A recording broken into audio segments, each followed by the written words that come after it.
Սիրելի հայրենակիցներ, քիչ առաջ Նիկոլ Փաշինյանը առաջնորդվելով ոչ մի օր առանց փուչիկ սկզբունքով թողարկել է եւ Facebook է նետել իր կողմից փչած հերթական փուչիկը։ Այս անգամ այդ փուչիկը ոչ թե Արցախյան հիմնախնդրի, այլ կրթության կարևորության մասին է։ Երևի թե տեսնելով, որ իր արցախյան բանակցային ստերը մեկ օր անգամ չեն դիմանում Facebook-յան տիրույթում եւ պայթում են ինչպես իրական փուչիկները, Նիկոլը որոշել է փոխել պլաստինկեն։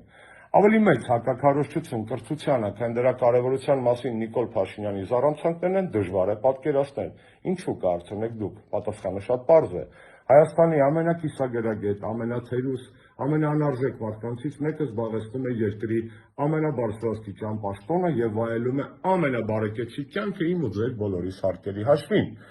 Հետևաբար իր կողմից կրթության քարոզչությունը փարիսեություն է եւ ցինիկություն։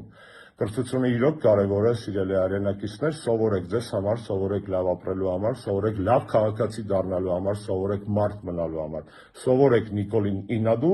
իր օրինակը բացառություն է մեր պատմության մեջ, կարծում եմ, այլևս երբեք իր նման թերուս անհայրենիք անարժեք մարդ իշխանությանը չի լինելու Հայաստանում։ Ուստի սովորեք ձեզ համար, սովորեք մեզ համար, սովորեք երկրի համար, սովորեք Նիկոլին Ինադու եւ Նիկոլին հանելու համար։